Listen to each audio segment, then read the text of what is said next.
Hey, I had been searching for the perfect chocolate cake and never realized it that my mother-in-law had it all along. Once she made this cake for my daughter's birthday party, I was hooked. On this episode of Cooking with Kat, I'm going to show you how to make this delicious and simple chocolate cake. You will die for it.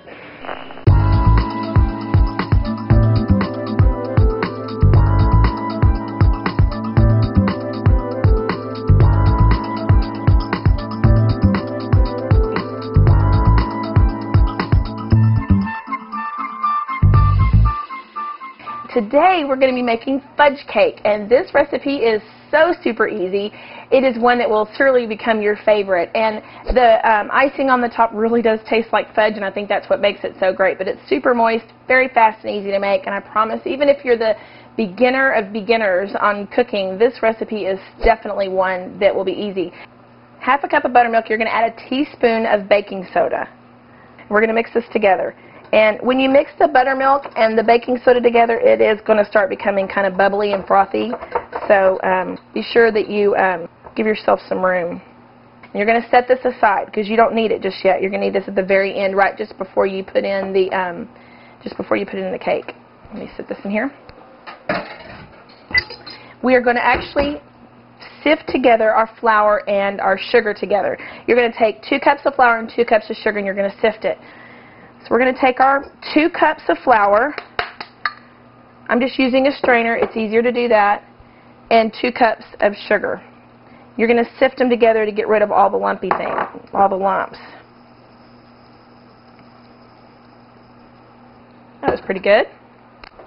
Okay, but now that that is all sifted, you're going to see that it makes a real fine powder, and it's really, really fantastic. Now that we've got our dry ingredients taken care of, we're going to actually start working on the wet ingredients. So I've got my little saucepan here. What we're going to do is turn it probably on medium-high heat, and we're going to take 2 sticks of oleo, which oleo is old term for margarine or butter. I use margarine because it's just kind of better. So we're going to take our 2 sticks of oleo. We're going to put them in our saucepan and get them to start melting. There's that. We're going to take 2 tablespoons of cocoa, and we're going to add that in here as well. Okay? Once we're done with that, we're going to add the chocolate. You need to buy Baker's chocolate. It comes in a bar, and it's going to come in a box. I'm kind of torn into it, but it's kind of like this, as you can see. So we're going to take that. You're going to actually half it. Whoops. Add that to it. Set the other half aside because you will use this other half of the Baker's chocolate, so set it aside where it's easy to get. And then we're going to add water, and you're going to add a cup of water.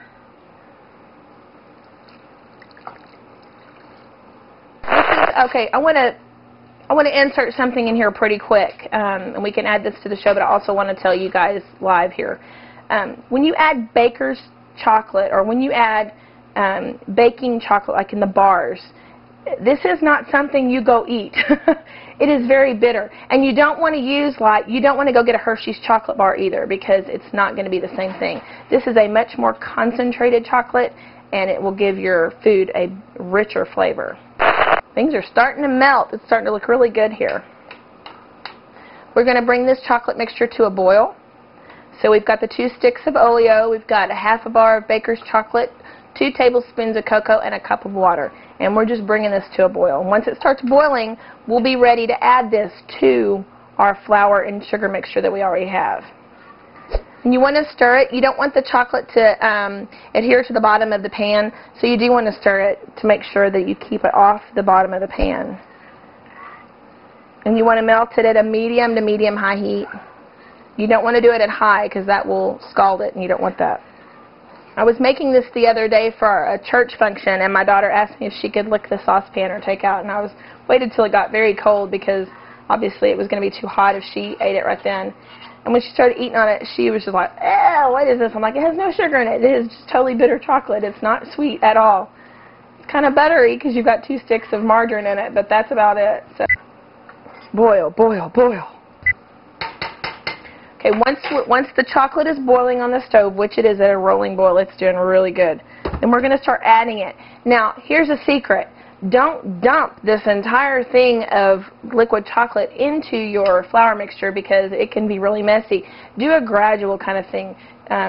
Trust me, trial by fire is always the best. So we're going to pour a little bit in, and then we'll just keep adding to it. So I'm going to do about half the mixture. There we go. And then turn it on just a little bit.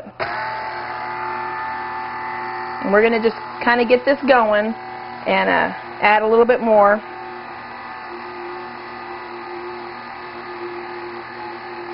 Add the rest of it. Okay. And it's really doing good at mixing. Let's do a little bit higher speed here. Get it going real good. Make sure there's no lumps in it. It'll be a real thin consistency, so don't be alarmed because you're going to think, wow, that's way too thin to be a cake batter. It's okay. Okay. Now that that's mixed, that looks so awesome. Oh my gosh, it looks so awesome. Now we're going to add the eggs. 2 eggs. Just right on in.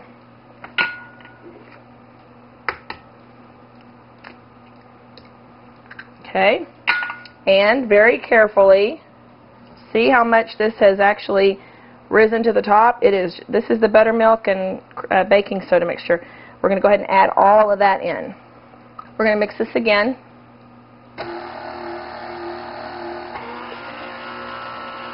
And this is even going to get thinner. So it was already kind of thin when you did it. Now it's going to even get thinner. Beautiful. We're going to pour the mixture into a jelly roll pan, and the jelly roll pan is like a thick cookie sheet. It probably stands about an inch around the edges or whatever. And you're going to spray that with a nonstick spray. I use Pam Organic, and then you're going to flour it, and you're going to coat the bottom with flour, and then you'll dump the rest of the flour out. You're not going to leave it in there. So it'll be really good and coated, and that just is more of a preventative for it not to stick. Okay. So let's take this, and you're going to see that it's really liquidy. So we're going to go ahead and pour it in. This looks so amazing. And it is so fantastic. I'm telling you, when my mother-in-law makes this cake, it is gone in a matter of minutes. It is just incredibly good. Now that it's poured in here, we're going to bake it for 35 minutes in a 400-degree oven. Okay.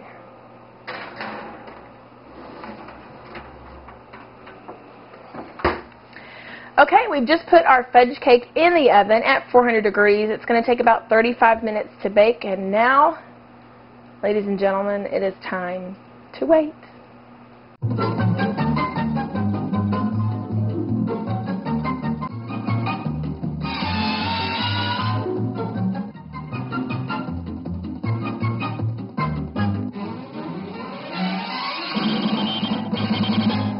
Okay, now it's time to make the fudge topping or the icing that goes on top. And this is really close to being fudge anyway, because you're going to cook the chocolate mixture and then add the confectioner sugar, or the powdered sugar is actually what it is. You're going to hear things called confectioner sugar, but it's powdered sugar. So let's just go ahead and get started. We're actually going to start on the heat.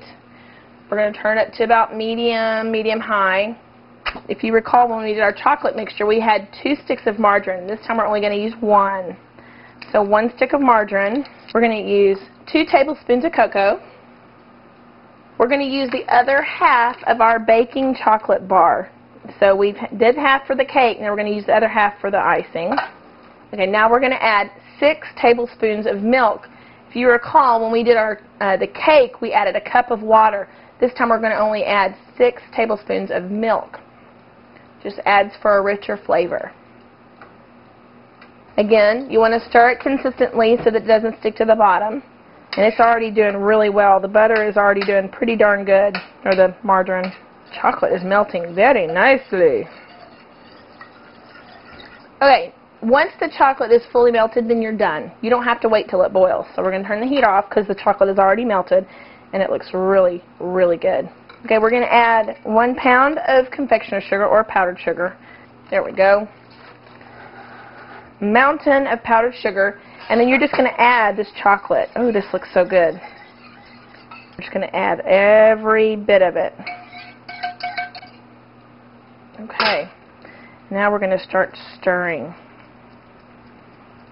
Now, at this point in time, when you're adding all your the chocolate and the powdered sugar together, feel free to add nuts, peanuts, whatever you would like to do. I actually like to add my nuts at the very end after I've poured it on the cake. Then I kind of place nuts on there because people like myself don't like nuts in things, and I want to be able to choose if I eat that or not. So a lot of people do. A lot of people love nuts on things. I'm just kind of weird that way. Okay, mix it real good. You can use your mixer if you want. Now from here, we're going to add a teaspoon of vanilla. I use a really good vanilla when I'm baking. I actually get my vanilla from Mexico because I think Mexican vanilla has a fantastic flavor.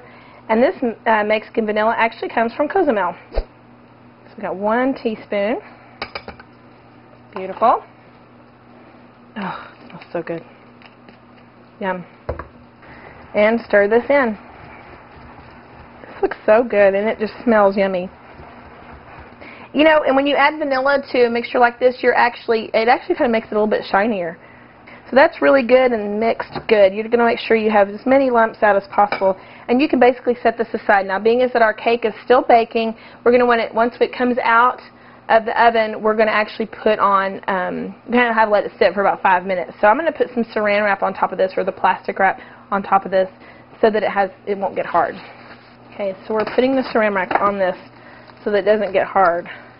And it's still warm because the chocolate was actually on the stove, so we're going to just kind of set it aside. Beautiful. Okay, once we've taken the cake out of the oven, you're going to want to let it rest for 5 minutes to let it cool a little bit. If you've got like a baking rack, you want to set it on the baking rack just to kind of let the air flow underneath it as well to kind of cool it off as much as you can. Now what we're going to do is we're going to take our fudge topping and start pouring. This is amazing. Oh my gosh. Now that we've got that all poured in, we're just going to spread it on all over. You want to get it all over every little inch of the cake.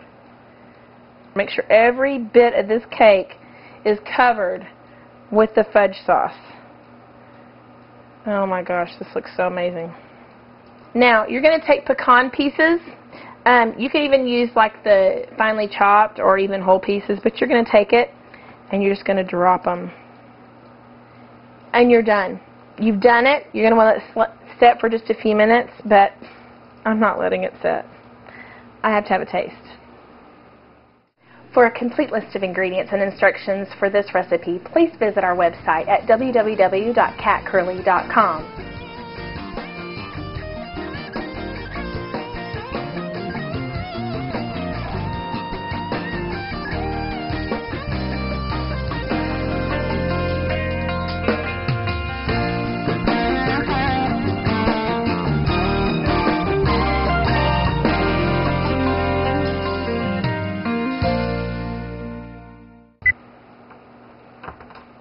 Ooh. Alright, let's set this up. Burned myself. Let's get this party started, buddy.